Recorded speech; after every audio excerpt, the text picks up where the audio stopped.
Welcome to another episode of It Takes a Viking, the official podcast of the Salem State University Alumni Association. My name is Mike Mitchell from the Office of Alumni Relations at Salem State, and I'm excited to welcome a 1990 graduate from Salem State. Recently, he was named the 2022 recipient of the Dr. Martin Luther King Jr. Leadership Award for the alumni category for his tireless efforts and life's work advocating for social justice and in the fight against systemic racism. Currently, he's an artist, social justice activist, and executive producer of Woke on Hulu. He's the creator of the K Chronicles and Think comic series. He is the Gentleman Cartoonist and soon-to-be doctor. I'm honored to welcome Keith Knight. Keith, welcome to the show. Oh boy, Mike, am I going to rub that in everybody's faces when I get labeled the doctor? I truly believe that at commencement, one of my old professors, who's probably 95 years old, is going to stand up and say he shouldn't have graduated, and and he's going to rush the stage. So it's going to be very exciting. I hope that anybody who can be there will be there, because it's going to be a spectacle.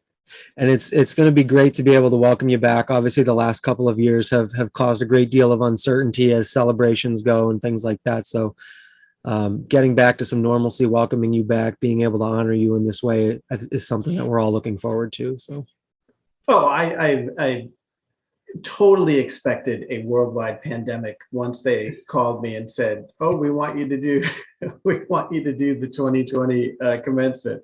No, but in all seriousness, I remember calling my wife we were shooting the first season, and I called my wife and I was like, "Hey, Salem State just reached out and they want me to do the commencement." And I had just found out I was going to do something at the Library of Congress, and obviously the show. So I was like, man, it's going like really too well. Like something bad is going to happen.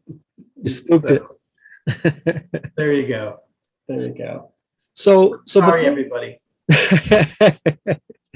It's like life is unscripted these days, man. We're just flying by the seat of our pants for everything now. So before we talk any more about the present, I'd like to just revisit the past just a little bit. And one of the first questions that we always like to ask folks is, how did you end up at Salem State? What brought you to the university? It's interesting because I grew up in Malden, and I just remember, it's so bizarre, but I just remember always feeling like I would just end up living there and just having a job and not going anywhere.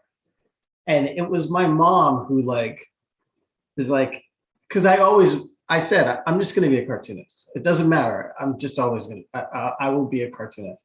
And she's like, well, yeah, but you got to go to school. You got to go to college. And I remember bringing a portfolio to Mass College of Art in high school for a portfolio review, and everybody had all these super elaborate, paintings and illustrations, and I had my comics, and I schlunked out of there. I just closed my portfolio and I didn't even have them look at it, and so my mom was like, "Listen, here's the deal.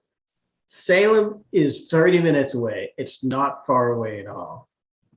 And I shouldn't be saying this probably, but she worked for the state. And I guess normally if you live that close, you're not supposed to be able to get into the dorm, but she got me into the dorm somehow, some way. So she got me into Bowditch, even though it was only 30 minutes away. And once I got up there, I was like, what am I thinking? Like once I, was like, why did I not want to do this?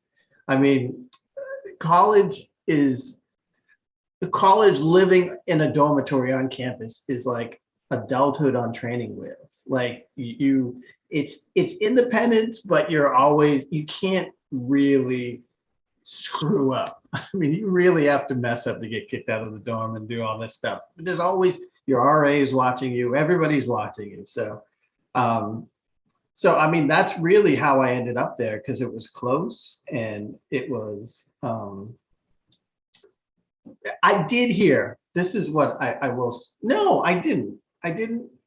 But maybe I did. That Mark Parisi, a cartoonist, went there and graduated from there. I'm not sure if I knew that then, but yeah, I was just like, you know what, I'm going to take graphic design because you either did fine arts or graphic design, even though I always knew I was going to be a cartoonist and nothing was going to change that.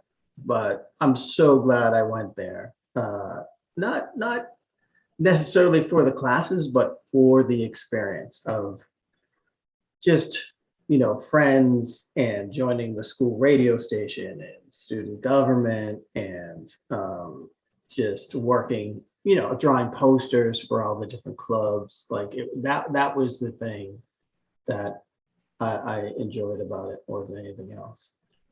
And in talking about your art, and I remember as a student at the college reading the log and seeing Think and the K Chronicles in the log every time it came out. And was your time at Salem State the genesis for those strips being created, or were you working on those prior to? Or Well, the K Chronicles, I didn't start Think until much later. The K Chronicles came out of the Salem State log. So I brought my autobiographical comic strip to the log, and that's where I said I can't, because it was called The Kids from Westdale High. And then I was like, well, they're not in high school anymore, so we have to figure out something else. And I don't want to say, oh, it's the people at something college, because then it will only be there for that long, for however long I went. I'm not going to say how long I did go, but so I just remember seeing, maybe I saw something about the Kafka Chronicles or something, and so I was like, the K Chronicles, like that sounds like a good thing. Like, it's easy, people understand, it's Keith Knight, so I'll do the K Chronicles. And I think the biggest thing about the change in the work from my time at school, and I tell this all the time I do an interview, was my teacher, my American literature teacher, and it was my first Black teacher, and he assigned us all these great writers like James Baldwin and Maya Angelou and Richard Wright.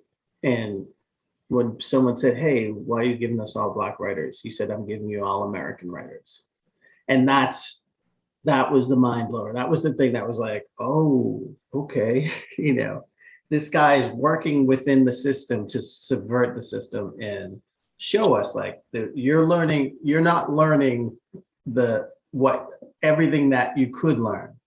And that really started me thinking about, okay, people should be looking at my comic strip, oh, it's a comic, but then I should be showing them something that they may not have necessarily seen before. And I just remember being a big hip hop fan, and we were spinning rap music on WM, on the local radio station, on the school radio station, and everyone being up in arms about it, and just like, that's not real music and blah, blah, blah. Like literally people saying to us what people were probably saying about punk music, 10, 15 years before or whatever. And it was bizarre because, it was all these radio station people. And it's like, don't you understand that what you're saying is what people have been saying about music for forever? And so I don't know. So to me, it was like, okay, what if I did a comic about being a rap music fan? Like, because every time you heard something about rap music, it was about gangs and people, who weren't very smart and this and that. And I was like, I consider myself rather intelligent. I consider my friends rather intelligent. We all like hip hop. So so that was really the genesis of the K Chronicles, is providing something I wasn't seeing in the media at that time, and that's really, I think I felt like it was needed, and it's something I've been doing for 30 years, and yeah, I'm just so happy that I was able to, come up with that and have that teacher. So it was a really great experience. And one of the things that I like about that I really appreciate and enjoy about your work is that it's twofold, right? So you have, K Chronicles and think they're looking at a lot of current social issues that are happening, but then, on your website you have this other kind of workflow that you're in that you call Life's Little Victories. And so, talk a little bit about kind of what led to the second one happening. Was it just in an effort to try to acknowledge some of the good things that exist when you find yourself in times of kind of great difficulty and challenge with what's going on around you? Totally. It really is about, I think if you just focus on all the negativity, then you're doomed to be depressed all the time.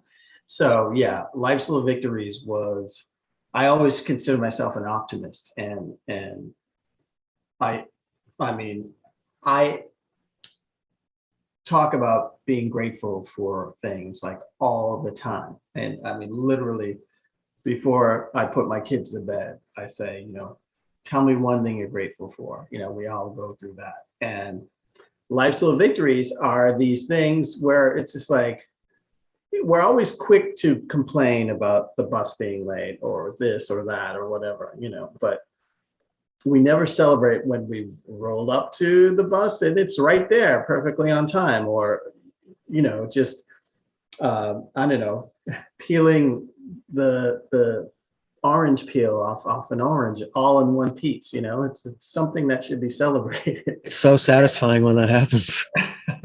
But just, something, these little things that are like, yeah, like you don't really tell anybody about it, but you should acknowledge it yourself and appreciate it. So yeah, that really is part of the thing to celebrate. And I mean, there are so many other things that just came up because of that.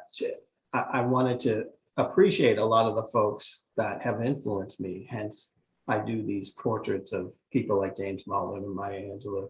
But then I realized, like, I don't want to do them all after they die. Like, I want some folks to acknowledge it. I want to draw them while they're still alive so they can see it and just acknowledge it. I mean, it's in this era of social media, I urge everybody to reach out to people who somehow have affected their lives in a positive way and just let them know, like, your existence has helped me, has helped my existence in some way, because it's such a boost, and a lot of times we need these boosts, especially in times like these.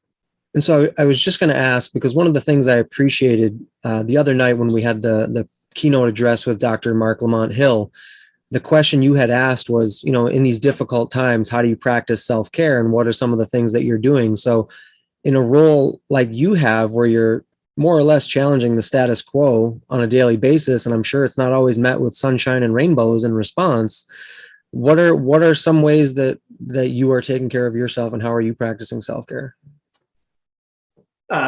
Again, it's for me, it's counting one's blessings. It's spending time with friends and family. It's going for hikes. We live in a place where it looks like a campground, and I'm not a big forest guy, but we live close enough to downtown that we can bike to downtown. But we just took a hike down to the creek, which is maybe a quarter mile from here. And when we go down there, my wife's like, why don't we do this more often? Why don't we do this more often? Because it's just such a nice, wonderful thing to just be away, and it's quiet, and you just hear birds and stuff like that. So that's a huge thing. Laughing, checking out comedy.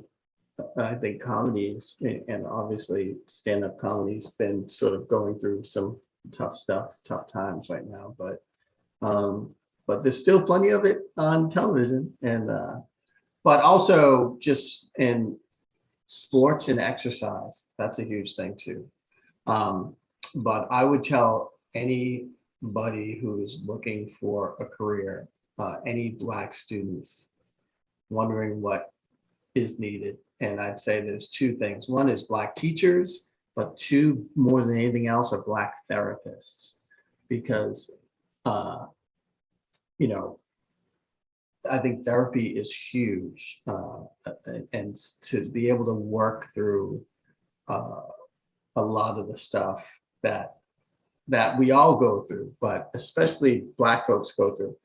And I mean, frankly, there's only so much that a white therapist can do with, you know, when a Black person's talking about racism and the systemic, you know, just the mind screws that we go through. You know, I was looking at some post that someone put up of the Brady Bunch. And it was the Brady Bunch after they grew out, like they got older, and they had a Brady Bunch variety hour, and they were singing Earth, Wind, and Fire. And it was psychologically horrendous. like it, to me, that is abuse. Like, instead of just having Earth, Wind, and Fire on there to sing it right and enjoy it, you had, you know, the Brady Bunch people just destroying it, and just like, and somehow, some way, they were getting paid a lot of money to do this. And to me, that is psychological torture, especially for Black people. But it should be for everybody. But like, you know, there's so much I could get into about all that stuff, but I won't. I don't want to bring anybody down. One of the other things that you know you've been doing lately, and I don't know if this was initially started from a therapeutic perspective, like you're talking about, but you've been working on a campaign online called Black Mugshots. Can you talk a little bit about that and kind of what was your motivation? Yeah, I mean, that again, that's part of it. You know, if you do any Google search, I always do news searches for ideas for Think in the K Chronicles, and the predominant image that folks see when you go on these news feeds are Black people in mugshots. You know, Black people who've been arrested for something, and a lot of those times people don't get convicted; they're just picked up, and you never hear a follow-up of these pictures.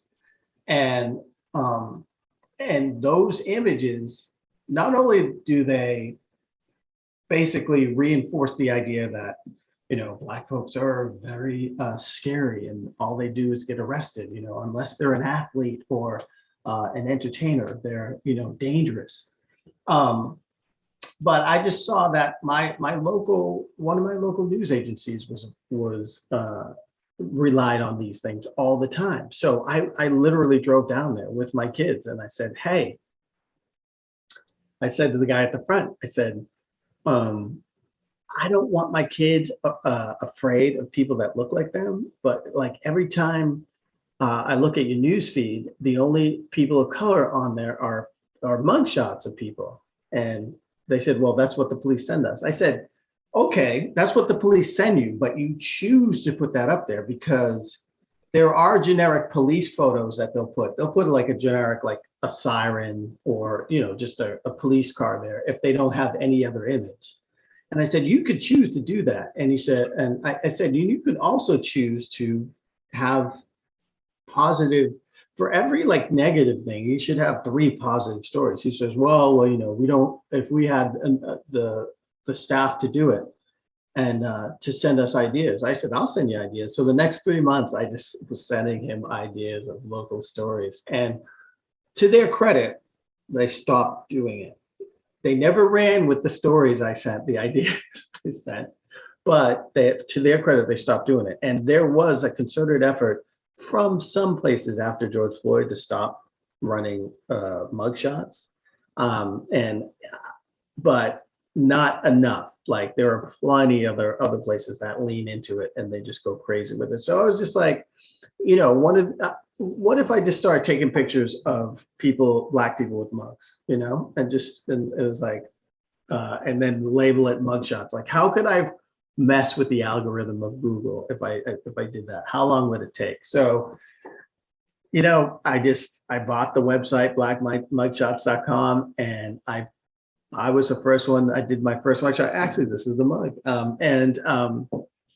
And I had a tech guy work with me, and it took a month and a half for me to break the algorithm and get onto the first page of black mugshots. But it took a ton of people to send their in their mugshots, hashtag it. We got into the Washington Post. They did a story on it. That was syndicated. Then Boston.com did a story on it. So it started going all over the place. And now it's great. We have celebrities and cartoonists and singers and all these different people sending in their mugshots. And again, this is that thing to me is therapeutic to me, which is creating this. And even if it doesn't change the algorithm more than putting my face on the front page, it makes people it makes media places, when they see it, reconsider what they're doing. And just like, because what I found out is Ireland, it's illegal in Ireland to put someone's mugshot on there unless they've been convicted of something.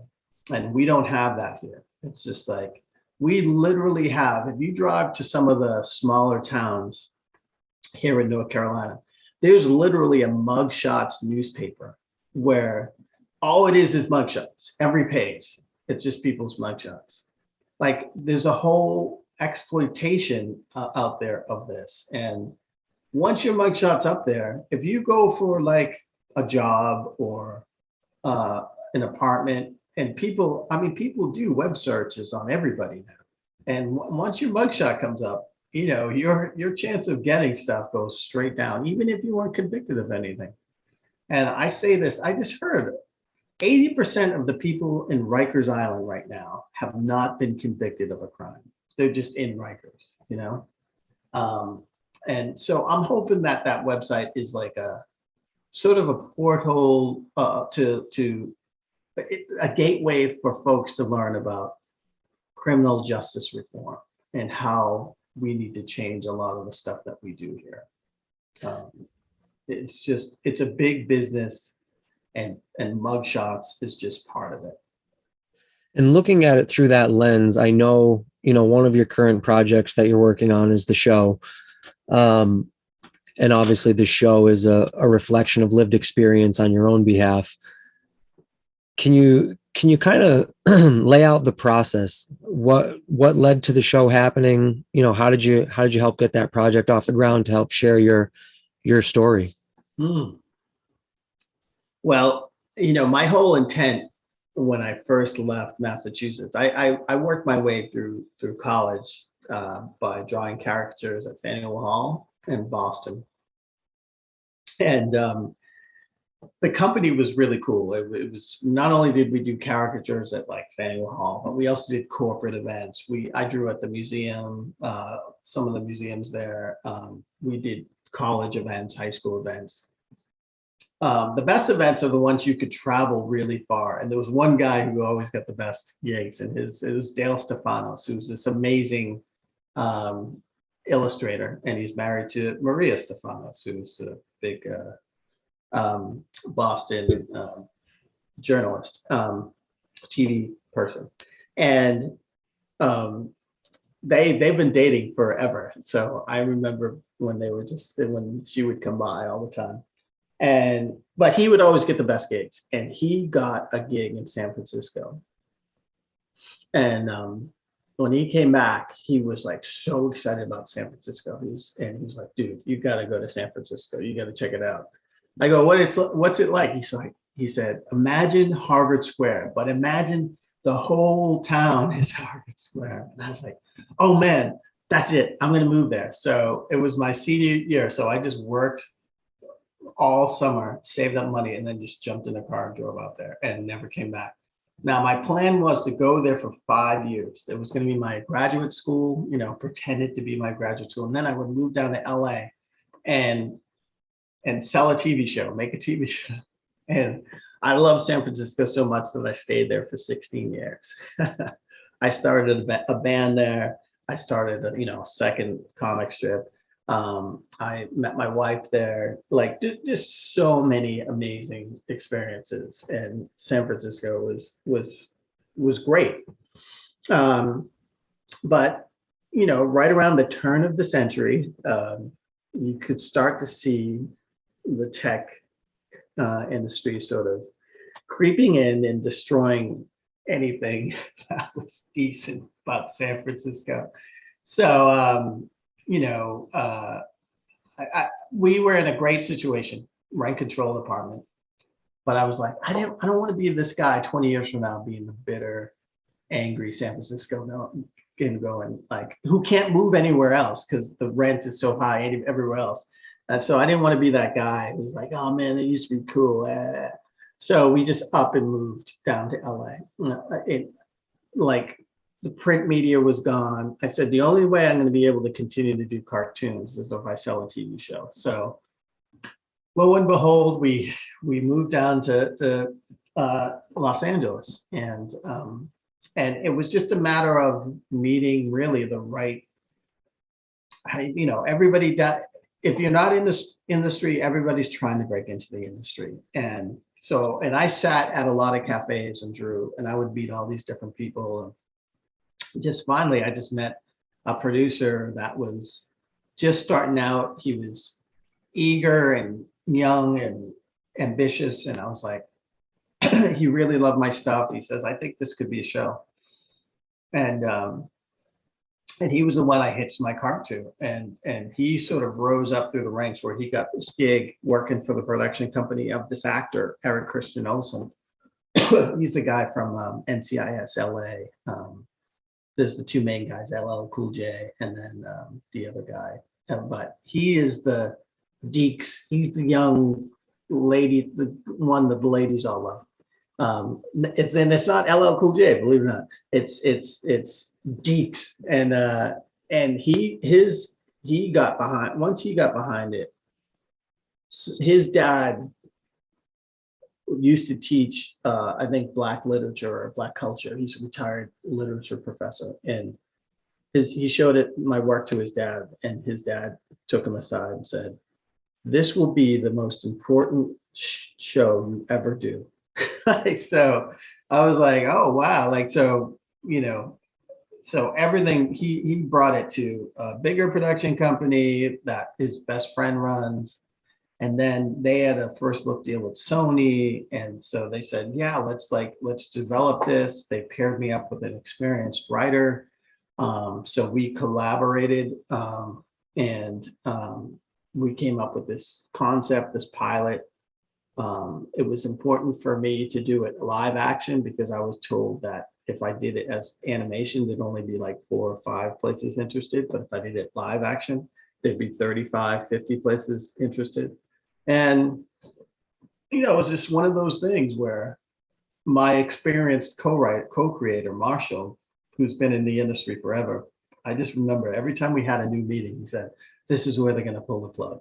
This is where it ends. And I was just naive enough to go, I don't think so. Like, well, I was the optimist. and we just kept on, they said, yeah, we'd love to, can you do a script? And then it was like, yeah, we'd love to do a pilot. And we shot the pilot. And it wasn't until then where people were telling me, like cartoonists were saying, I don't know anybody that's ever happened to, like where you got to the place where they actually shot a pilot. So that's when I was like, oh, wow, okay, like we've gone really, really far. And yeah, so when we heard we were going to series, it was just really amazing. And it's just been an incredible experience. And one of the most, I think one of the smartest things I did was I've always heard from creators who say, yeah, I sold my thing to Hollywood and they took it and they wrecked it, and so when this happened, I said, I'm going to be part of every step of the way. So if and when it does go wrong, I can I can say, okay, this is where it started to go, awry. And so I participated in, writing it, the writer's room, auditions, budget, scouting, like just all the stuff, all of it. I like, I mean, we were supposed to, this season two, we were looking to have a performer be in the show. And it was just to be for one shot and didn't say a thing. And they were asking $600 for it. And I was like, I'll just do it. That's what I would do. Just step in and I'll do it, And so I love that aspect of just doing what needs to be done. So, obviously got drawings and everything all through it. And when cartoonists saw it, they were like, how did you manage to have your, for lack of a better word, stink, I will say stink all over the show? Because clearly you have a huge, usually they just try to diminish the role of the creator. And I said, well, the one great thing, like Hulu's execs were like, this does not work unless he has a huge part of it. Like they just really loved my voice and how, just my humor. So they said it doesn't work unless he is an integral part of it. So for what it's worth, working with them has been amazing. And it's just been a great experience. Even the worst parts of it, like believe me, there were tons of just not extreme drama, but just like, is this going to happen? Or are they going to pull the plug on us? And then we get through it and it's just like, ooh, all right, that was exciting. Okay, let's get the next thing done. But it's been great, season 2's in the can. Obviously it's going to drop April 8th. Now, we're in that zone of promotion and trying to figure that stuff out. And, each section, there's the writing part, there's the production, there's post-production, and then there's promotion. And I love every aspect of it. And every aspect of it is extremely difficult and easy at the same time. It's both things. So I wonder, as we look at not just the TV show, but since we're talking about it for now, but considering the comics, considering everything that you've done since you left the school, is there anything, a couple seasons into the TV show, is there anything that you wished you knew then that you know now, versus even thinking back to your time just graduating from the school and in the cartooning that you were doing? If you could go back and change anything, what would it be? Well, in school, I wish I traveled overseas.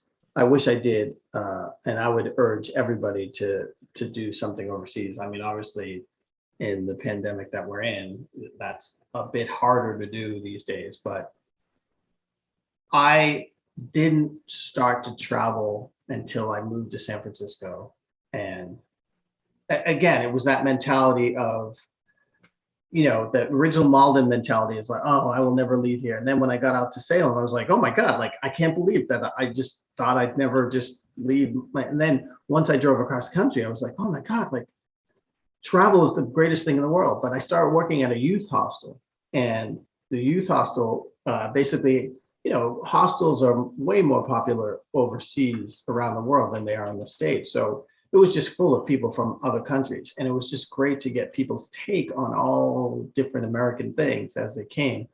But it made me want to travel around the world. And that's what I did. And it was something I wish I had done at a much younger age.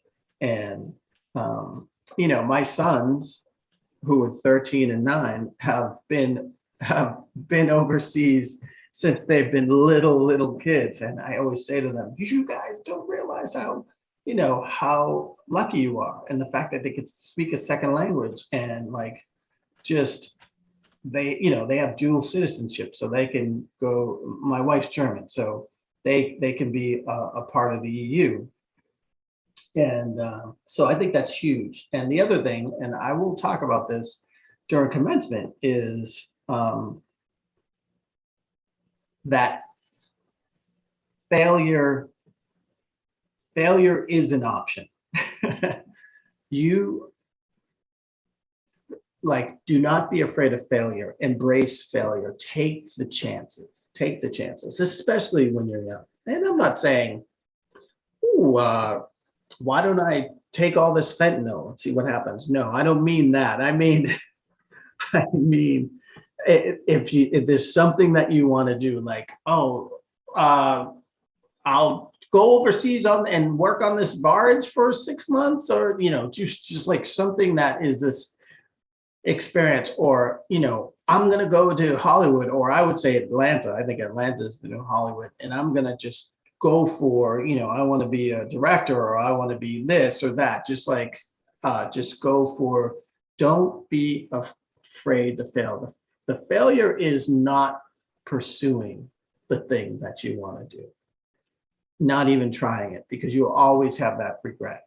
But even if you do it and it doesn't work out, you will come away with knowledge and experience to be able to guide you to the next thing. So I would say embrace failure. And I think one of the reasons I didn't go and get the show earlier is, well, no. I would say one of the reasons why I moved over across the country was, if I failed, I would fail in secret. No one would know, oh, what happened? But it's all a very interesting thing. But once you realize, I think it came late. That was like, you just got to go for it. You just got to go for it. And if it doesn't work out, it doesn't work out. Like, you'll figure out the next thing, the next great thing. And so that was a big thing to me. But yeah, it's embrace failure. That's it. I have a feeling I know the answer to the next question I'm going to ask you, but could you see yourself doing anything else? And if so, what would it be? Oh, really? What do you think it would be? I don't think you could see yourself doing anything else. Oh, well, see, that's the thing. I thought that. Okay. And I would say the biggest regret that I had in San Francisco was I was the on-air narrator for the show on the local PBS station there. And they had given a show to some performer, his own show. And I was like, why didn't you guys offer me that show? I want that show. And instead they said, we were wondering if you'd be interested in hosting the morning news program on the local PBS station, the KQED thing. And I was sitting there going, oh, I can't see myself doing that. I can't see myself, I turned it down pretty quickly. And it's one of those things where I sit there and go, why did I do that? I should have just I would have been happier if I said, yeah, and then went and did it and failed miserably. I think I would have had a better time. I just pictured myself trying to have these asking questions of these politicians, and I would love to just I don't know, go off script and ask and I sit there and go, oh man, it would have been a fabulous disaster if I did that. So but that was one of those things where I was like, oh, I don't see myself doing that. But I will say this, I would love to be the next, and and I'm not saying that I'm anywhere like him, but the next Anthony Bourdain, i.e., I love travel, I love food, and I love talking. That's all I want to do, is travel around and sit down with really interesting folks and have a great meal and just talk about sort of the community and the culture and all that stuff. To me, that is, W. Kamau Bell has United Shades of America. That's the type of thing, but with food. And I feel like there's something missing now that Bourdain's gone. And so you know, you heard it here first, man. I want to do it, and I want to call it "Guess Who's Coming to Dinner," which is an homage to Sidney Yeah, Lumet. the old movie. Yeah. Yeah, Yeah. and just just put some interesting folks together, and yeah, so we'll Well, as, see. as an amateur foodie myself, if that's something you ever get off the ground, I'd love to watch it. This, You know, yeah, I mean that that's the thing that I was doing this. I was doing a slideshow yesterday. It's just like how if the way people act like, oh, diversity is bad, diversity, just think about your diet and just think about all the food that you like and all the cultures that brought those foods together. Like, how can you not embrace the idea of this diverse nation if you enjoy, Thai food and Korean food and soul food and just like everything, Indian food and all this stuff. And it's just like we have to embrace people like we embrace the food that they provide. Like we embrace the music. And that's the other thing. It's like, all these people banning CRT is like, I mean, it's something that we don't even teach. We teach nothing really about Black history at all, but it's like, why don't we teach music in school, like the history of music in school? Because America's greatest export is its music, which is essentially Black music, blues, jazz, R&B, rock and roll, house music, hip hop. That's America's greatest import and export. Why do you keep on saying import? Why don't we teach that? You take every kid in class, what's your favorite band? What's your favorite artist? And trace their influences, trace the samples, trace all the way back. And it all goes back to Black folks. And it's just like, teach it that way. So people understand, it fights against all the negative mugshot BS and all that type of stuff, to understand that, the legacy of what enslaved Africans have brought to this country. I mean, part of my slideshow is to get people to understand, like, for 330 plus years, this nation had free labor. And if you have 3 centuries of free labor, what can you build with 3 centuries of free labor? And I don't think people take that in, and how 3 centuries is like longer, far longer than, folks have been free in this country. And so, and the idea that if you break something, which essentially you're breaking people for over 3 centuries, when you break something, it's far easier and quicker to break something than it is to fix something. So, when I do my slideshows live, I always borrow a pencil from somebody. I say, anyone have a pencil? And then they give it to me and I break it. And later on in my talk, I just say, I try to put it back together. And I say, like, how it takes so much longer to fix something than to break something. So if you think 50 years of affirmative action, 8 years of a Black president is gonna wipe out, 3 centuries of like,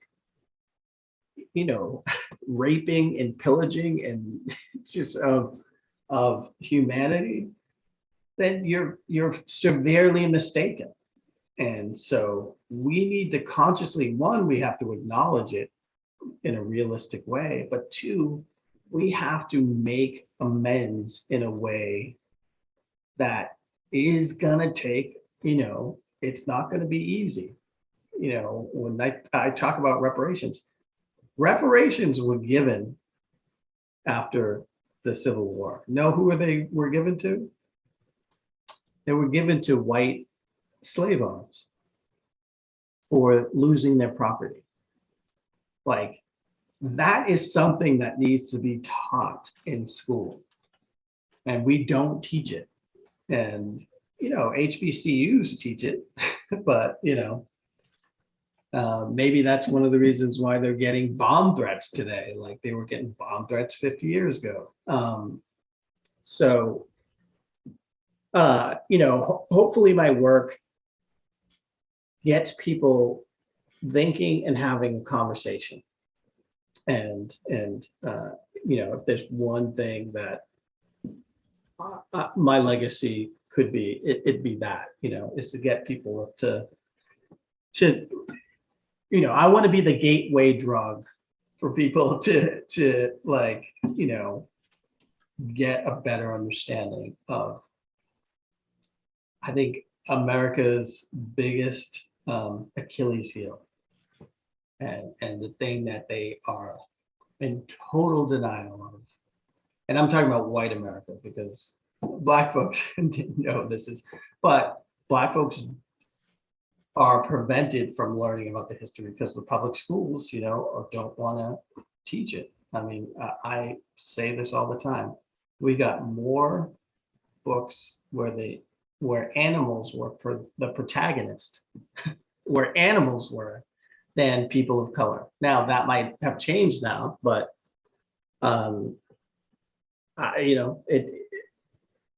you are in a far better situation than me, because I have to spend my adulthood learning about people that look like me, like the positive stuff, and it takes a lifetime to learn this stuff. It would be amazing if it was taught. And I think that's one of the reasons why it's important to have, it's not going to change everything, but having a Black teacher in your class that prioritizes makes Black kids feel comfortable. Because the big complaint about CRT today is, oh, we don't want our white students feeling uncomfortable. How uncomfortable do you think I feel when I don't see my stuff reflected in the work? When I have to read Tom Sawyer and everybody's flinging the N-word around? When I have to sit through the Brady Bunch, just like hear music that like I clearly don't want to hear all the time, there's a lot, but I will say WM plays a lot of hip hop now, which is really cool. Yeah, it's changed a little bit. It used to be kind of that pop punk rock alternative scene for a while, but they're coming along a little bit. Yeah. So. I know I talk too much. You're probably like, oh my God, this is like. Not at all. Not at all. And before we let you go, for those that, may want to learn more about your work, your passion, the things that are important to you, I know we've got kchronicles.com. Where else can people find you? Yeah, I mean, KeithKnightArt.com. KChronicles.com is the website I've always had. It's so old that young people go, oh, wow, you get that cool retro site. I say, no, that's the original site. It's vintage. So, but I change it every once in a while. But KeithKnightArt.com, if you want to pick up my books and prints and T-shirts and all that stuff. If you want to follow my latest work, it's Patreon. If you go onto patreon.com/KeithKnight, named after the character. I've been using Keith Knight for a long time because there's a lot of Keith Knights out there. But /Keith Knight, and you can see all my latest stuff by subscribing onto there. But and you could just always just Google my work, just Keith Knight cartoons, and do Google images, and all the work comes up. Or and check out Woke. Dropping April 8th. 4/8. I know a lot of people are saying, well, why isn't it 4/20? Why don't you have it open on 4/20? And I'm telling them I will have a wonderful, I think I will have a Zoom 4/20 watch down of an episode that we can all sit in, and I can sling hash about it. But I appreciate you having me on. Oh, it's our pleasure. Season 2, like you said, dropping April 8th. Hopefully, a long continued success for the show, for your art, for your passion. I'm excited to see you at commencement in the springtime. Can't wait to hear what you say to our class of 2022 as they prepare to become alumni and enter the real world. And obviously, just wish you continued success. Thank you. Thank you. And yeah, I wish Salem State a continued success. It's like, it was only a college when I was there. Now it's a university, SSU. It's kind of cool. All right. Thanks very much. That was another episode of It Takes a Viking with Keith Knight from the class of 1990, Mike Mitchell from the Office of Alumni Relations at Salem State. Until next time, thanks for watching.